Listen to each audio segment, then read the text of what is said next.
Hello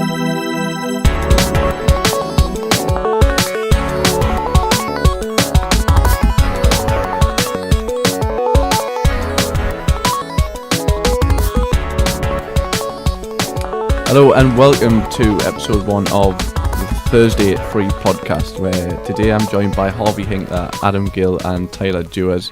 Harvey, welcome. Hi mate, how you doing? Yep, good, yourself? Yeah, I'm good, thank you. What did you have for breakfast this morning? I had a brunch box, I'm lazy. We're doing mic checks before this, and just as sort of a random question was, what did you have for breakfast this morning? Adam? Hello. How are you doing? I'm good, how are you? Yeah, cheesed off for the draw on Tuesday night, or happy? Given the circumstances, I'm happy. Yeah. Tyler, how's everything? Not bad, not bad. All good? Yeah. Arsenal in terrific form. Everything's still sweet down there, Yeah. So basically today what we're going to talk about is, first section of the show is basically going to be Sunderland's result on Tuesday night against Peterborough, the 2-2 draw, and then we'll touch on the Mike Ashley team meeting last night and review that. And second half of the show we'll be discussing the Champions League results midweek and a short look ahead to the weekend and what's in store. So we'll just start off. Obviously Sunderland, as we briefly mentioned there, drew 2-2 against Peterborough Tuesday night. Was that a good result, Adam? Like you've said, the circumstances, it probably was, but... Yeah, I think we played well. First half we were better than Peterborough. We deserved to go 1-0 up. But then Oviedo got the red card. And was that deserved? Yeah, definitely. He just kicked out at the player. And, can't do anything. It's a red card. I think after the red card, Peterborough pushed on, got an equaliser, but Sunderland did well to get another goal back, to take the lead again, but 10 men just fell at the last hurdle. Was it more painful that Ivan Toney scored the equaliser, obviously an ex-Toon player, or... You're not that bothered because he didn't really get many opportunities at Newcastle, but he is a reminder of the Geordies. I wasn't really that bothered. I was more bothered about the defending from Sunderland. It was a simple ball over the top that led to the second goal, and I think it could have been avoided easily. Do you think they were punished by bad officiating, or could they have made the most of their chances more in the first half? A bit of both. I mean, Sinclair missed a good chance about 8 yards out.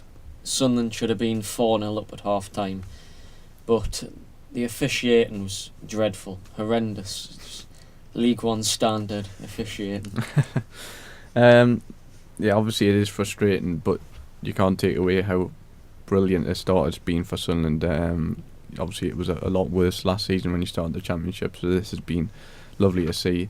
Harvey, as a Sheffield fan looking on, you know how it is to be in League One. What would your sort of advice be as a fellow fan to Adam, sort of for the season ahead? Well, first of all, I'm appalled that you've called me a Sheffield fan and not a Sheffield United fan. Sorry. Yeah, that's shocking form. But the advice I'd give to any Sunderland fan is, I think just to look on the bright side, it is a shocking league in terms of officiating and most of the time in terms of footballing quality. But I think I grew to appreciate lower league football in the 6 years we were in League One, and just the values of it is, like, the away days are excellent. I'd much rather a League One away day than a Premier League away day. Right. Like, I'd rather go to Rochdale than the Emirates. Right. Like, no offence, Tyler. But I just see it that way. I just prefer, like, the values of lower league football. But as a Sunderland, looking in from a perspective of a Sunderland fan, you'd be very frustrated where you are right now. But I think you've got reason to be confident this season of getting back into the Championship at the first attempt. Yeah, I couldn't give him any better advice myself. Obviously, I don't know what to be League One, and neither does Tyler. Nope. Tyler, looking at Sunderland, obviously that was a big clash of two of the top teams in League One on Tuesday night. They come against Bradford this weekend. Is that a must-win to get back in some sort of momentum? Not really, no. I feel like the beauty of the lower leagues is that they play so many games over the season that it's never really written off completely. I mean, against Peterborough, you can see how much both clubs wanted to win that game. 2-2's not a bad result, though. Again, they're only one place off the automatics, which I think is what they need to achieve. Yeah. if not a bare minimum, is playoffs, and they're safely in that at the minute. Mm-hmm. I think, obviously, Bradford should be 3 points, but if it's not the end of the world for them. Yeah. Adam, were you desperate for the 3 points on Saturday? I don't think it's a case of desperation, but it would certainly help. But just to sort of ease the pain of Tuesday night, Yeah. because that must have been gutting. Yeah, it'd help get winning ways back on track. It's always nice to win, pick up 3 points on the road, but if we don't pick up 3 points, it won't be the end of the world. And there's always plenty of games to do so. Mm-hmm. Just before we move on to Newcastle, is there one player in particular you'd pick out from the squad who you think he could be pivotal to us going up this season? I think Jack Baldwin, Right. Chris Maguire, or Josh Madger. Right. McLaughlin. I only asked for one, not 3. Oh, there's a few, There's been so many good performances this season, and so many players who've stepped up to the mark and just gave top performances and been crucial in wins and picking up points for the season. So that's Sunderland covered. Obviously, the other northeast team in the league, there's the other northeast team in the region that play is obviously Newcastle United, and there isn't as such very good vibes around the club at the minute. We've seen the photos and footage last night of the midweek meeting almost with the team, and Rafa and Mike Ashley attempting to build bridges. Is that relationship fixable, Harvey? It's a tough one because I think Mike Ashley has never really had a great relationship with any manager that's took charge of Newcastle, especially in recent years, probably post Alan Pardew. I don't think he's had a good relationship with any of them. And I think that maybe Rafa is a bit too stubborn for Mike Ashley, and I think that's probably one of the only... Has he not got good reason to be stubborn? He has got good reason to be stubborn, yeah.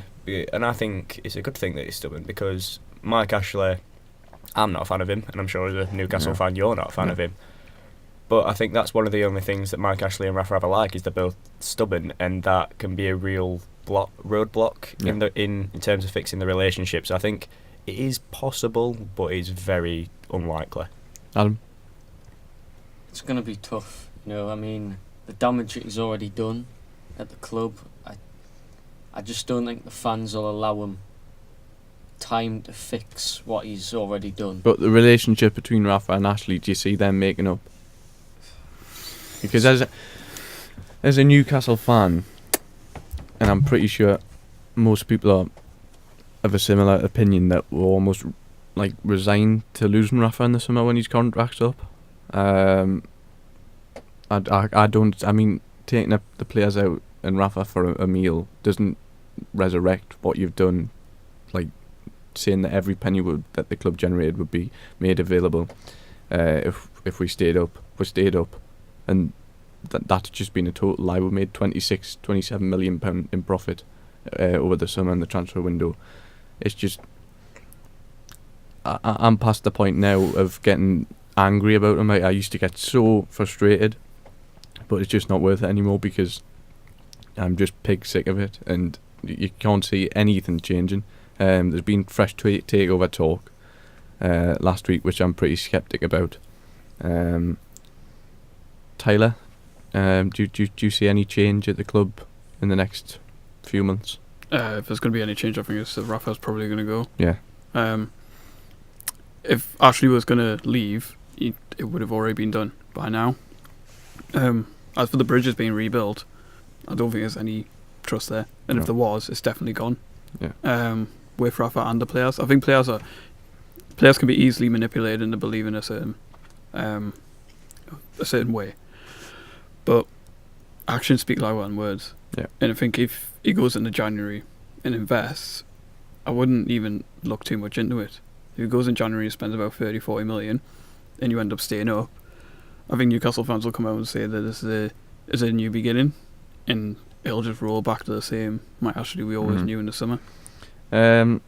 Obviously, when he was first appointed manager, and he couldn't keep us up, unfortunately, but the fans did show their power to keep him here, and he did stay.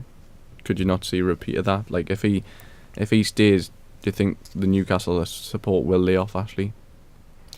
I don't necessarily think it'll lay off Ashley. I think it will just encourage the fans to get behind Rafa and the team more, which is, I think, similar to what happened when they did get relegated to the Championship and last season. Because I think, all in all, it was a tough start, but I think you had a good season last season under Rafa. I think he did a wonderful job with a very limited squad, and I think he's got an even more limited squad this season. So I think it's going to be a tougher job.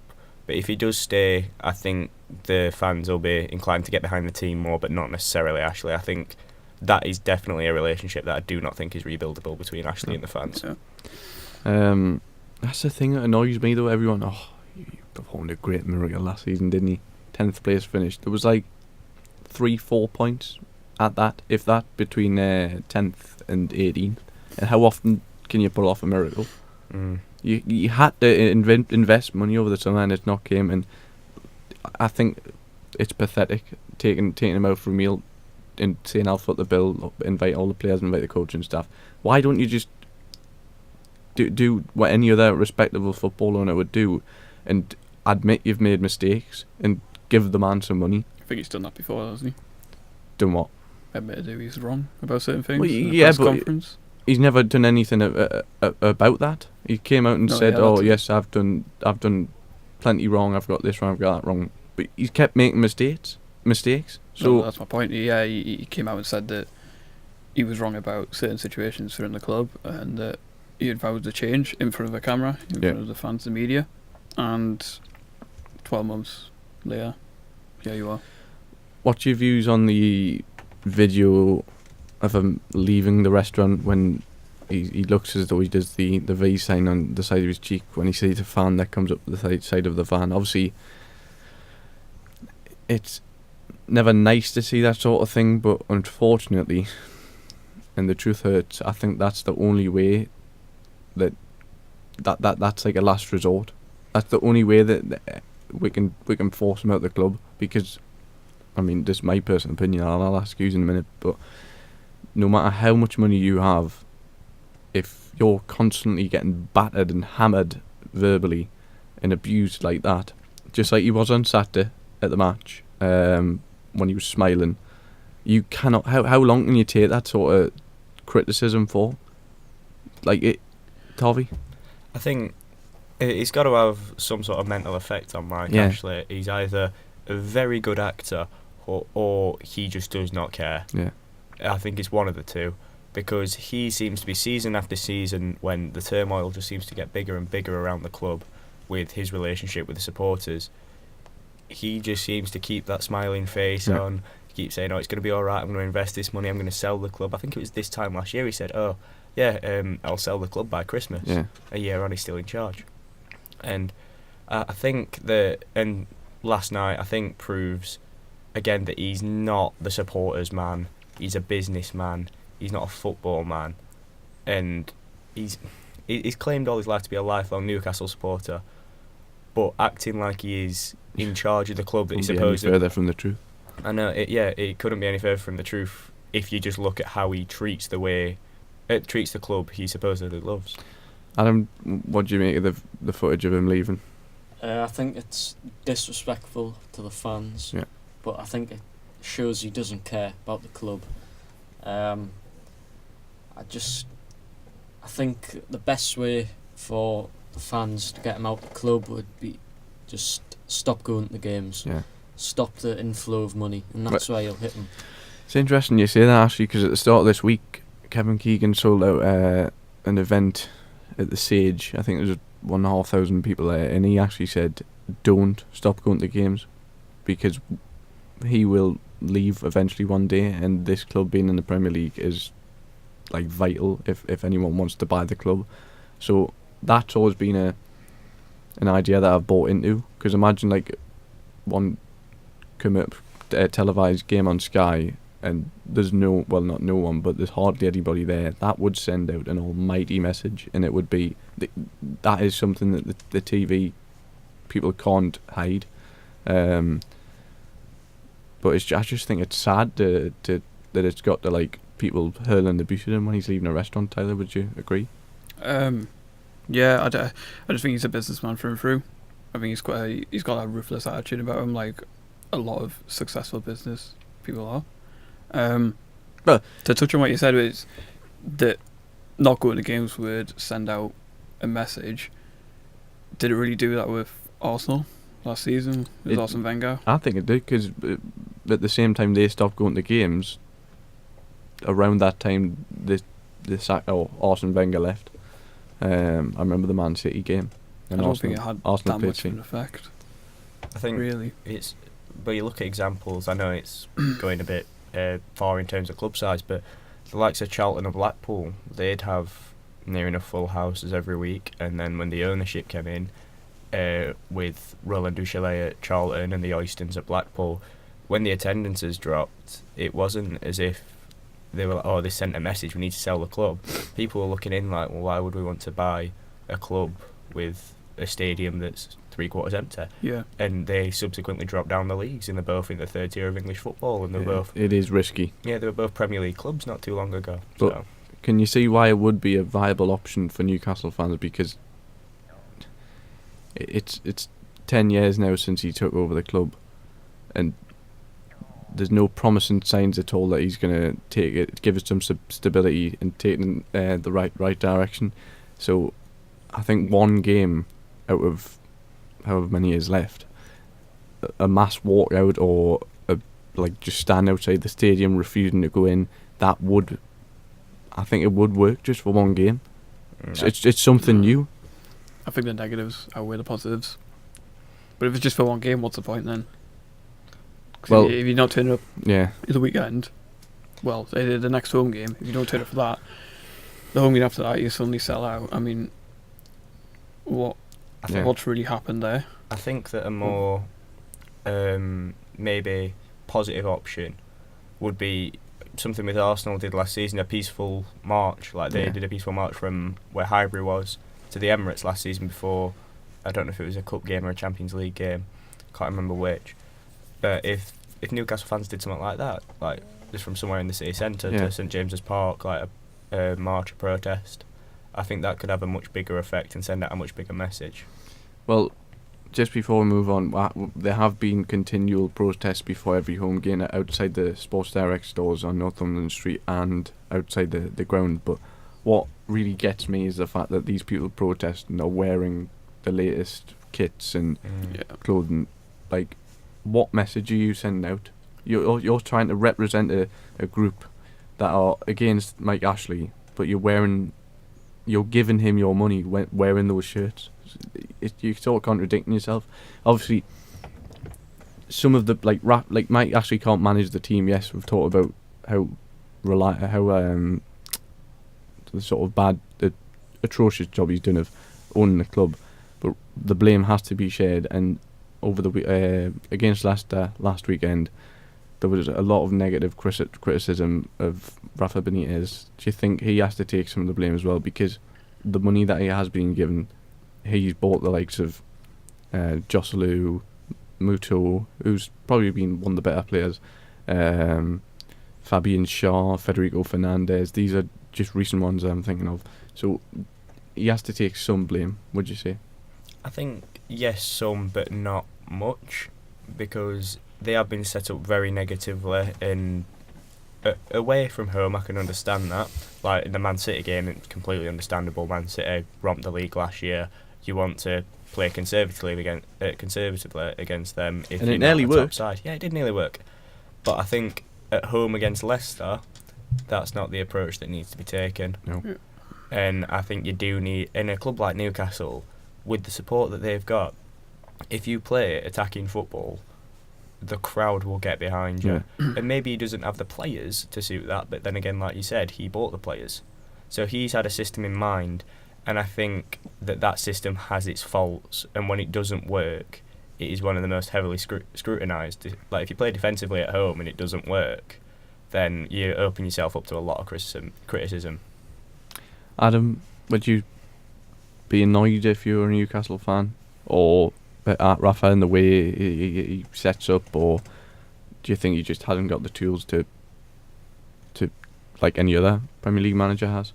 I think it's a bit of both. I think Ashley isn't giving them the money to go on and spend it on, 10 million on players, but then again, Rafa sets up the team, the tactics, the way he wants to play.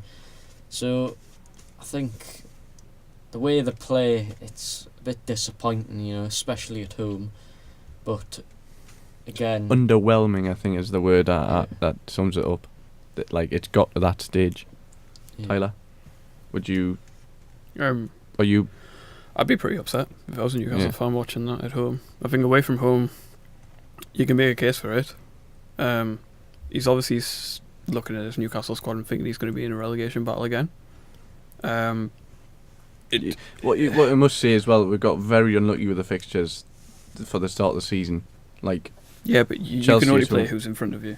Yeah, but Chelsea at home, Man City away, Tottenham at home, Arsenal at home.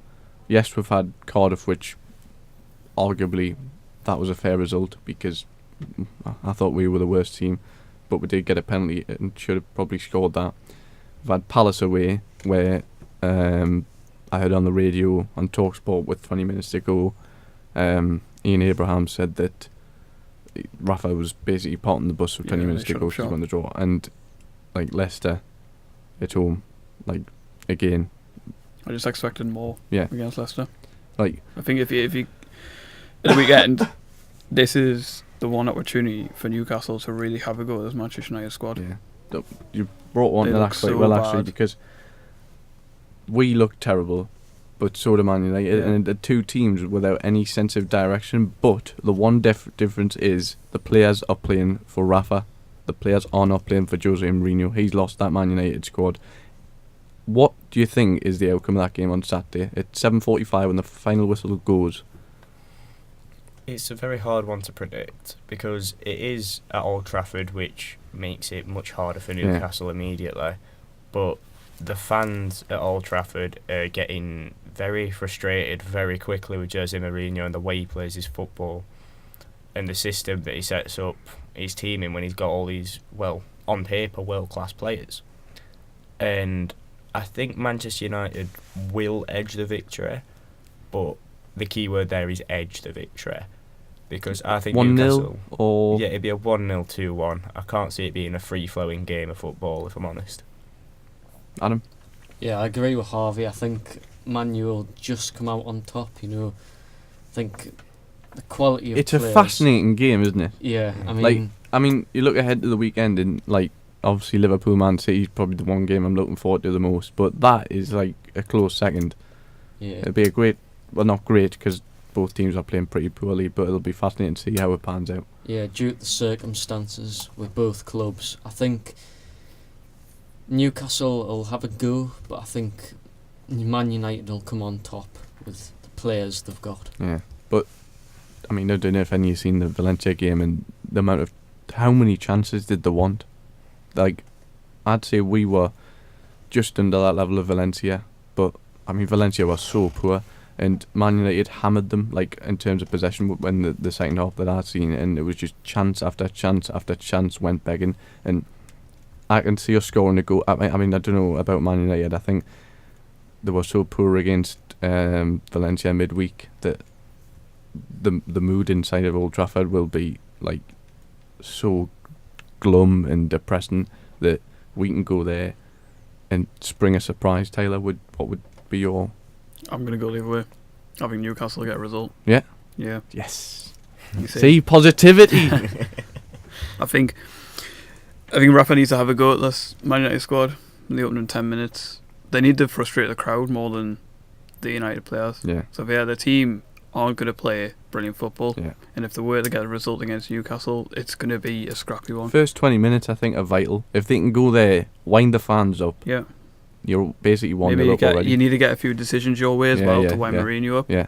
So he goes in the dressing room at half time, hopefully 0-0 or trailing to Newcastle. Yeah. And he's lost his head completely. Yeah. I mean, I think it's got to the point now where we're into like October. Rafa can't go there again and try and get a draw, and like, because it hasn't worked so far this season. So yes, you can say, oh, but it is good to set up conservatively against these big teams. But yeah, it's there in black and white. It hasn't worked for us so far this season. Go there, give it a go, give the away fans something to shout about, and let's try and beat this Man United team, because I've never seen as bad a Man United team as this since Fergie left.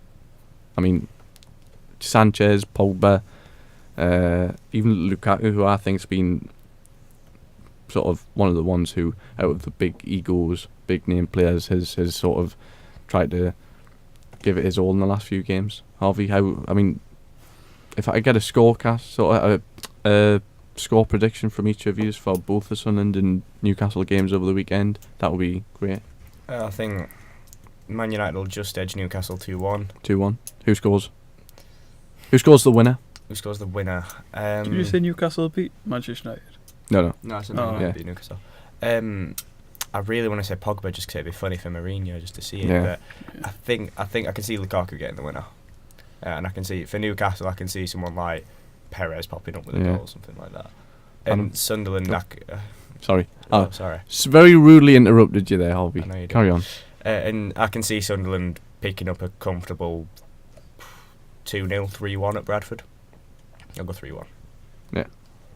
I think Man United will beat Newcastle 2-0. I think. Look at the Mackham sitting there. Look at the Mackham. Shall I come next to you, Liam? Yes. I I feel a cold void here in this space. You're all together, and I'm just getting so much negativity surrounding Newcastle, apart from the Arsenal fan.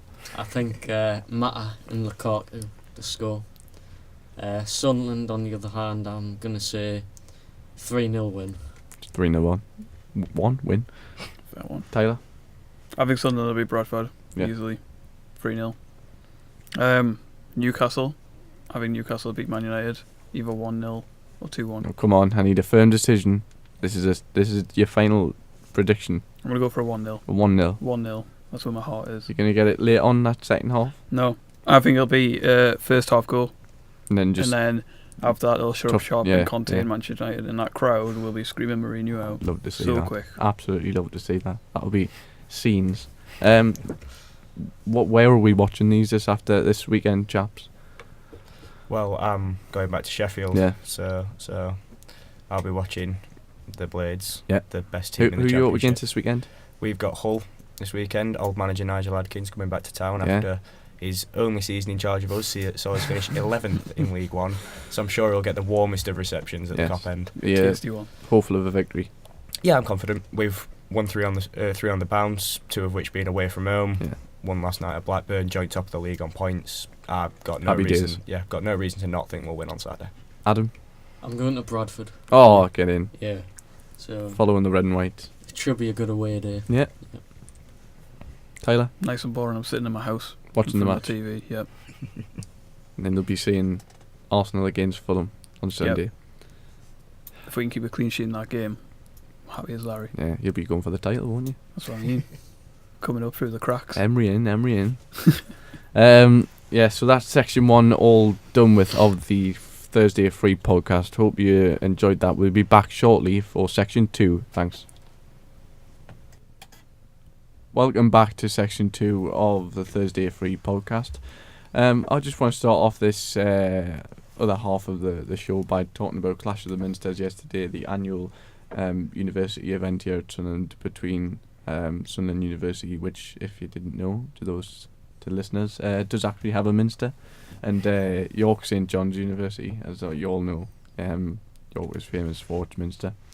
There was various sports on, including football, basketball, netball. I think hockey was on, wasn't it? Amongst other things. And working for SportsByte, I went and covered the fourth team sort of football game, which was quite enjoyable. Harvey, what did you cover? I covered the men's first team for the football. Yeah. What was the score there? 3-2. Men's team won. Entertaining game. Yeah. It was an entertaining game. 3-0 up after 20 minutes. Nearly threw it away, but just about hung on. Questionable refereeing though. Yeah, we got beat 5-0. So there's plenty to talk about in the match report afterwards, where our very own Adam Gill was playing up front. Yep, I was up front. Not very good, but No. You must. I thought you.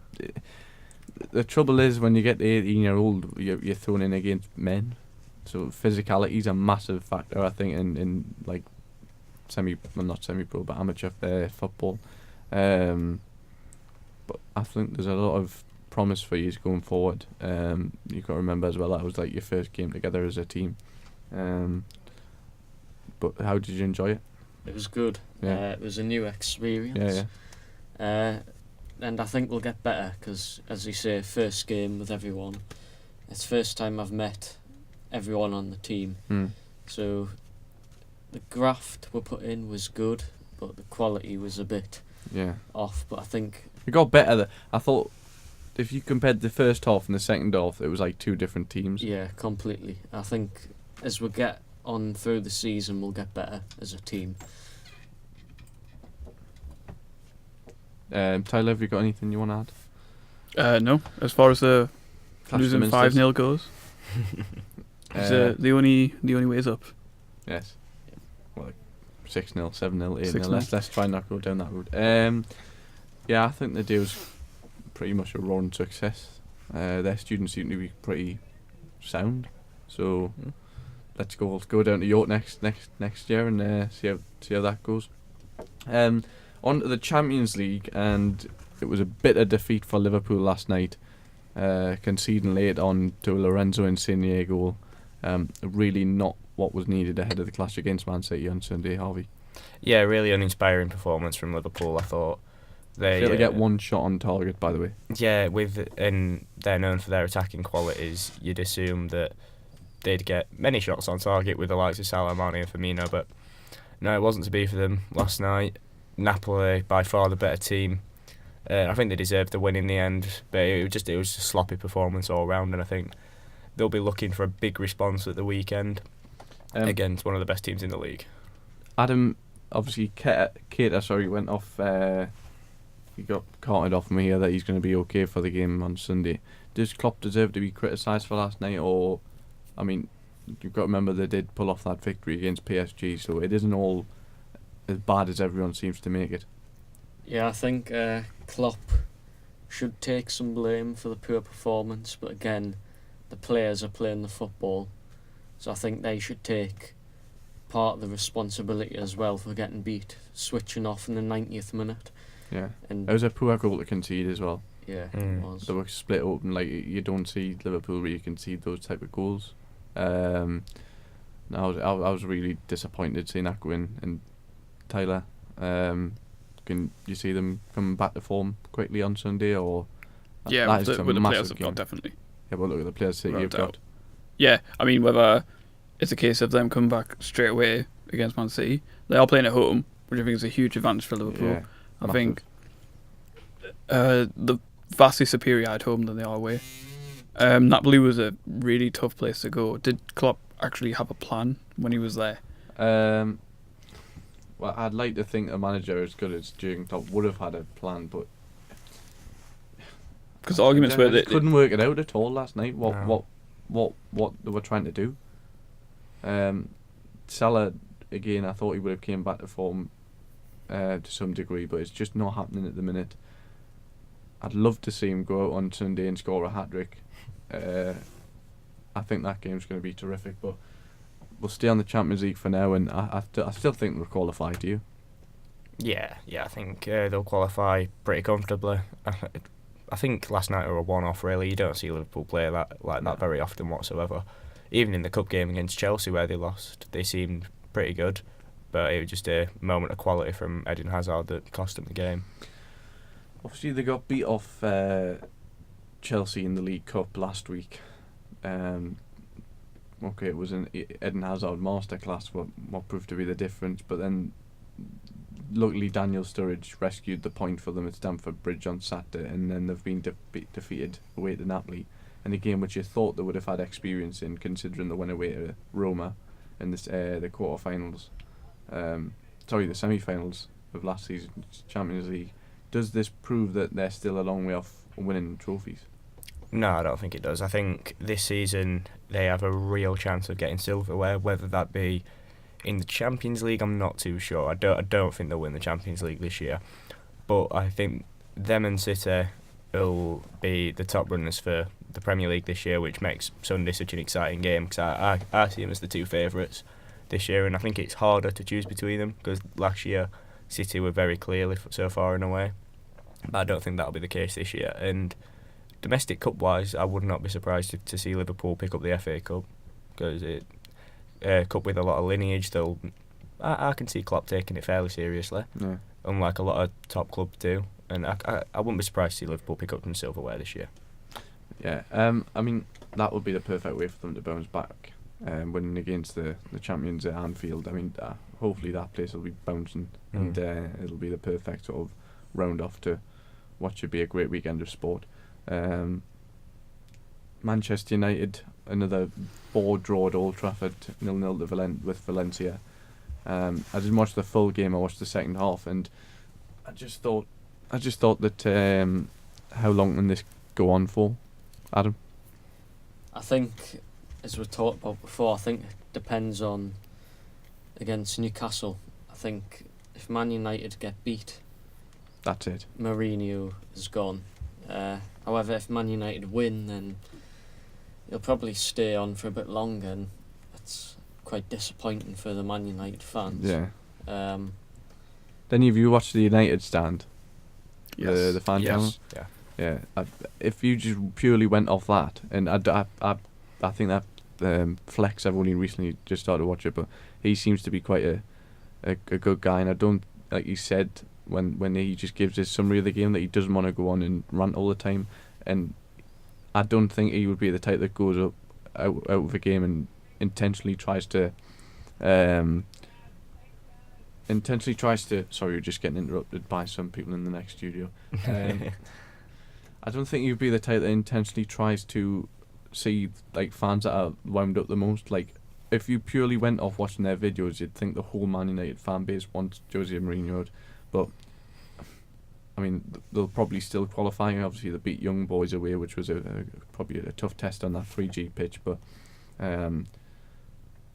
watching the second half, as I've already said earlier in the show, like, it's depressing. Like, we all used to, like, you like seeing Man United suffer, but it's happened like now ever since Fergie left, and like, you don't want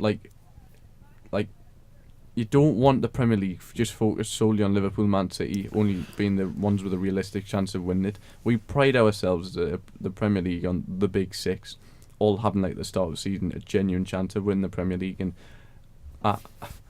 the mood around the club at the minute, he needs to just, I think the way that the club is handled from the top down is shocking, and something needs to be done. I just feel like Manchester United never had a plan and still don't. Yeah. Like, there doesn't seem to be a hierarchy where... There's no football men upstairs, is there? No, there's no one directing it. No. There's no one pushing them in a certain way. If you look at the rest of the top six, I feel like it's easy to look at Chelsea and think that Sarri's just another one of their managers who will be there for a few seasons and will inevitably get sacked. Yeah. But it feels like from Stamford Bridge it's different this time, and I feel like they're actually trying to build something. Klopp's Liverpool, that's been 4 years now. Spurs, Pochettino, I think Pep Guardiola's Man City. Arsenal now with Emery. Yeah, exactly. We've all got visions, and hopes, we're all building towards something. And Man United are the only club out of the big six who are... I feel like Manchester United you don't know what direction they're trying to go in. They're just playing the here and now. Yeah. They're not thinking about next season or even 2 seasons after that. I'll just finish off with Man United because obviously we've probably bored you to death on them, but I just want to go around each of you and see how long you think he's got left, and I don't want, I think maybe if it's not this weekend, it's next weekend. Just tell us when is he going to leave, because it's happening soon. I'd be surprised if it wasn't before Christmas. I said do you before not think Christmas. It's like a matter of a couple of weeks? No, I don't think it is. I can't really give you a reason why for that. I just think with a manager of his profile, they'll give him at least a bit more time to try and turn it round. But I don't see the fortunes changing, and before the new year, I think he'll be gone. Adam? I think he'll be gone before December. Nice, that's what you want to hear. Some more closer to seeing him gone. The busy Christmas. Yeah, the fixtures period, pile up. Yeah, Yeah. I think it'll be crucial. Yeah, I'd probably say the same. I think you know what Well, I'm no. going to say after the first part. I think Newcastle are going to put the final nail In the coffin in the of coffin. Jose Mourinho. I think Mourinho will get sacked. If not Saturday, Sunday after a loss. Yeah. Do we see him getting another job after this? Because the fact that we're purely talking about him as if he's already gone is sad. But do we see him getting another job at the big table of the Premier League, or? I don't think. I don't think he'd come back from this. This is the third club where the third season syndrome's happened. Yeah. It seems to be a repetitive. Which is sad, I think. Yeah, it is. He's such an enigmatic bloke.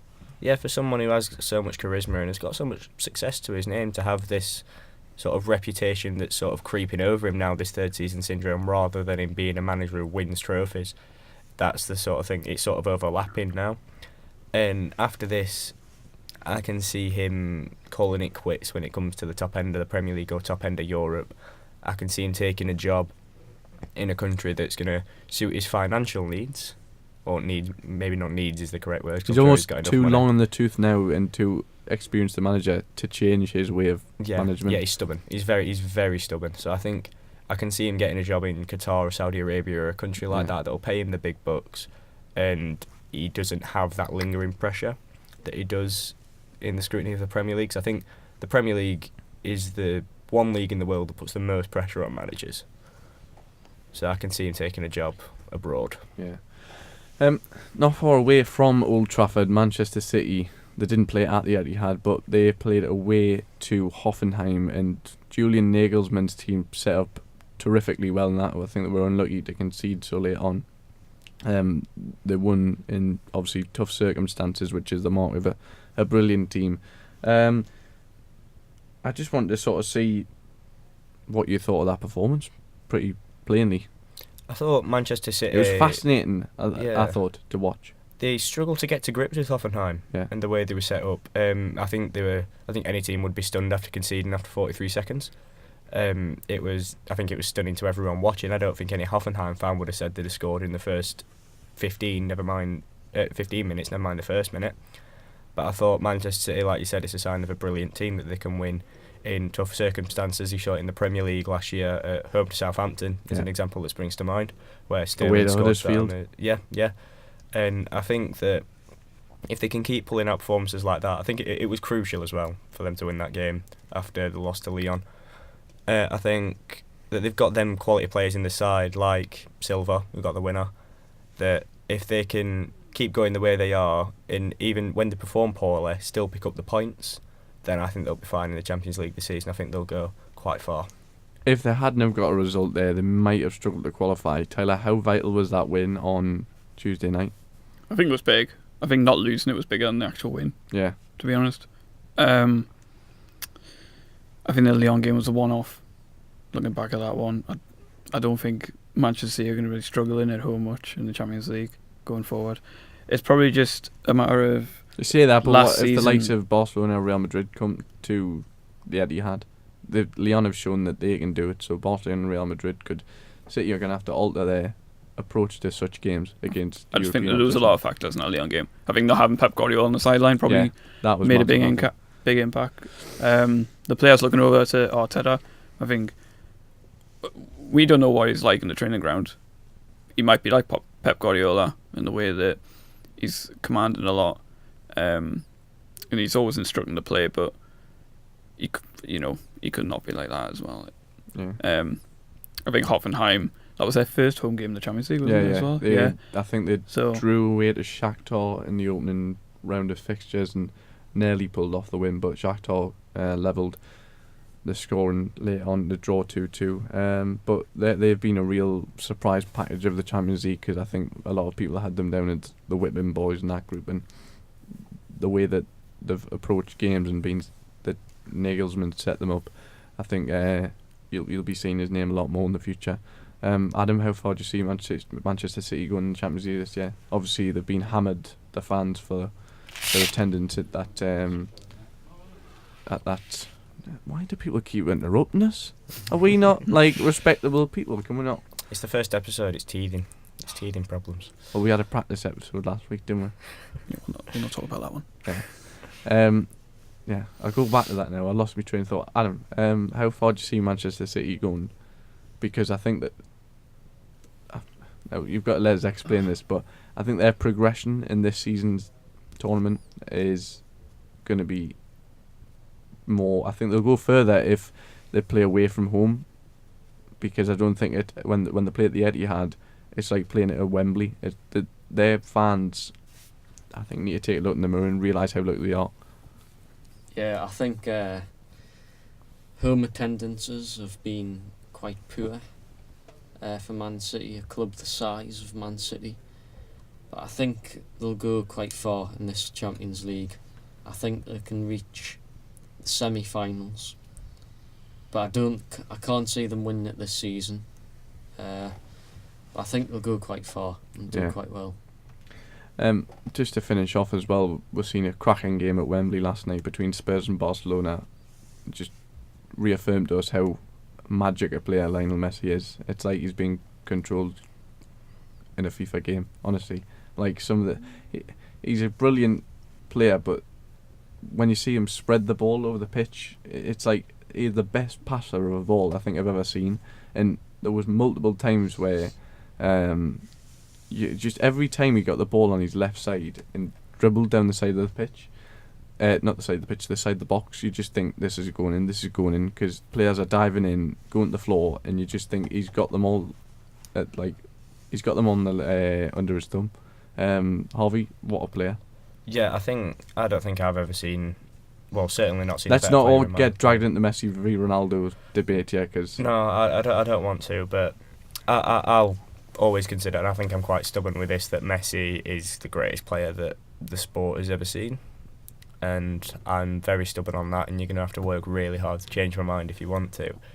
But I think last night just proved how much time and time again he doesn't lose it, and he keeps it consistent. His performances week in, week out are unbelievable, and it seems that every couple of months he does something for however long he's been playing.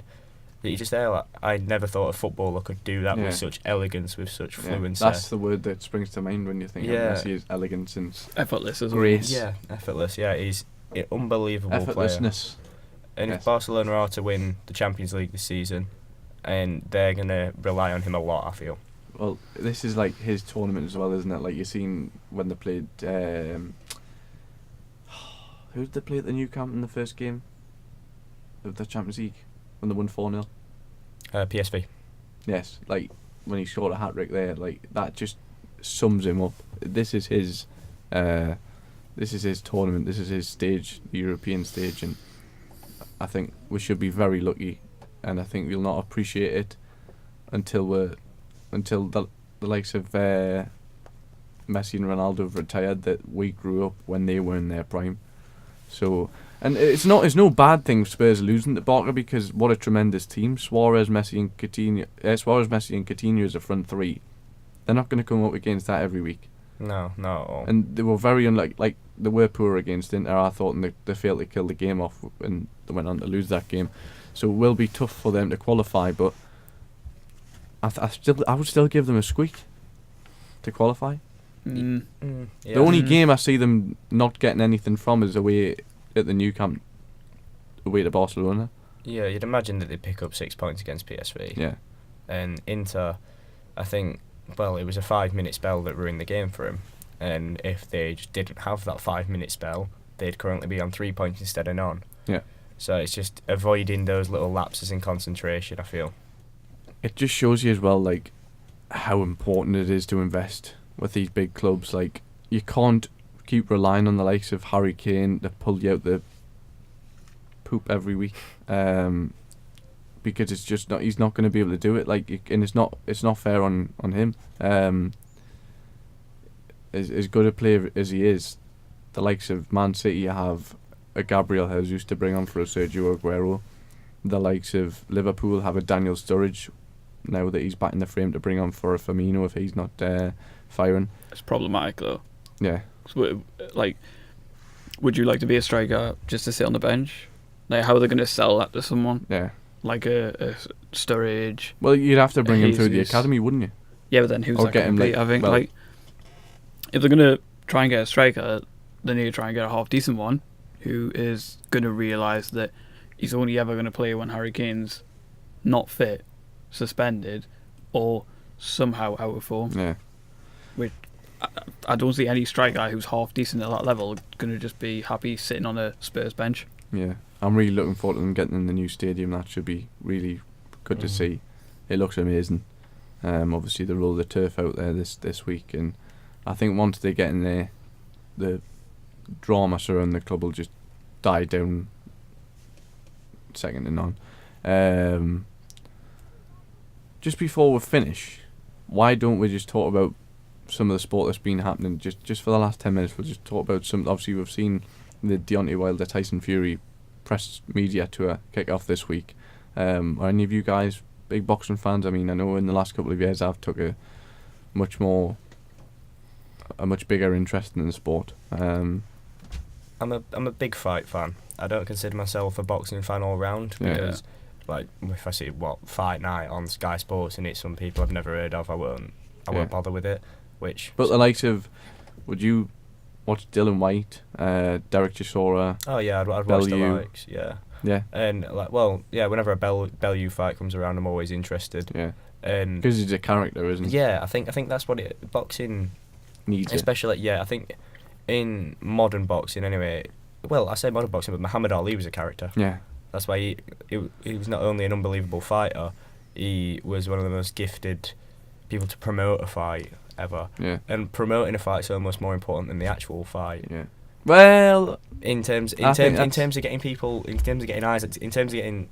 So if someone like me, a casual fan, if I just see like two big blokes are having a fight, I'm not going to be that bothered. Yeah. If it's two big blokes that've been having a go at each other for months, and it looks like they clearly hate each yeah, other. I can see that. That's why I was so invested in the first Hay and Bellew fight. Yeah. Because I thought that these two people fully hated each other. How legit do you think it is? So, like, we've seen a picture that I shared on Facebook during the week, like Wilder and Fury sitting next to each other, laughing and joking. And then last night I seen the was it the Los Angeles? I think it was the third and final press conference, and they're up on stage pushing each other, and it seems a bit old because that happened at the start of the week at the BT Studios on Monday, and I just think you don't need to come across so desperate. Like, I'm a massive fan of boxing, but I take more of an interest in the matchroom. The matchroom. 2 seconds. Can you hear that? Just stop a minute. Listen. No, it's stopped now. But you can hear Tyler's stomach groaning like a whale. I think that's his sign. He wants his lunch. A little bit. We'll be done soon. Yeah, like I was saying, I take more of an interest in the fights that are on Sky and Matchroom because I think the way that they promote it is the right way to promote it, which is in a professional manner, behind a desk with suits on, and I think the way, I know Wilder and Fury were like this Americanized style that you talked about when we had our break, Harvey. I don't buy into that really. No, I don't either. I think it reminds me a lot of, and this isn't me slating it whatsoever because I'm a massive fan of it. It reminds me a lot of pro wrestling. Yeah, that's what my dad said that it's getting like. Yeah, the very fabricated style, and in that element, I like it there because everyone knows that that's fake. Everyone knows that that's scripted, and everyone knows that it's just entertainment. Whereas boxing is a legit sport that it's implemented this style. I think it's always had this style, but it's becoming more prevalent in the last couple of years, and this is why I think, at least in the promoters and the boxers' mind themselves, promoting is the more important thing because that's what gets the eyes on, that's what gets the buy rates, that's what makes them money. And at the end of the day, any sport, despite the fans' love for it, the people involved, promoters, I'd say more than fighters, obviously, it's about money. It's about making as much as you can, and this style, it works. It might not be to everyone's taste like yours, and I find it a bit distasteful sometimes, but it makes money. I find it entertaining. Yeah. Yeah. I find like I say, I go back to it, the ones on Sky, the likes of Hay, Bellew, they're entertaining, they're having to go at each other. But there's none of the sort of having to get so much security up on stage, and you your crew, if you know what I mean. Yeah. Holding you back, because after that happens once, and then it happens again and again, it just gets boring, and it's not particularly enthralling for the average fight fan. Who do you see that fight going to? Fury. Yeah. I can see Fury beating him. We're all Gypsy King fans here. Yeah. Yes, we are. I just want to see a Gypsy, like, Go into a knock out an American. just beat the hell out of an American kid at LA as well, because these the types who are going to be there, the American fans. They're not going to know who, like, Tyson Fury is. I'd be very interested to see his reception when he arrives. They should know who he is. Like they should, but they probably don't know his background as much as we do as British fans. It'd be great to see, and it just annoys me that that's not Anthony Joshua across from Deontay Wilder. Obviously, it could be though. But give it time. Yeah, but both fighters' teams have slagged each other off this week about we tried to make the fight. No, you didn't, and it's childish, really. And I just, for the fight fans, I wish they would just sit down and just think about us and how much we'll want this fight, because yes, Tyson Fury is the lineal heavyweight champion, but while Anthony Joshua's got the 4 belts and Wilder's got the 1 belt, and that is the unification fight that I believe most of the British boxing public want to see. Just before we finish as well, there is a massive horse race on Sunday. The Prix de l'Arc de... Oh, there it is. The Prix de l'Arc de Triomphe at Longchamp. And there it is again. Where Enable... I'm the only horse racing fan this podcast, but make sure you keep an eye on just Sky Sports News. Enable, the Star 3-year-old filly of last season, is bidding to win this race for the 2nd year in a row. It would be pretty big if she could do it. So make sure you tune in and we'll discuss that in the next Thursday Free podcast, right? Is that our homework? We've got to keep up with racing for next week's podcast. Yes, so we can have some form of racing discussion. No, but we hope you all enjoyed. Obviously, you're heading home to Sheffield. Yeah, can't wait. What time do you bus in the morning? 8:20 in the morning, early start. What time do you reckon you'll get there? About 10:30? Yeah, but have a day with family, and then Saturday's all about football. Good stuff.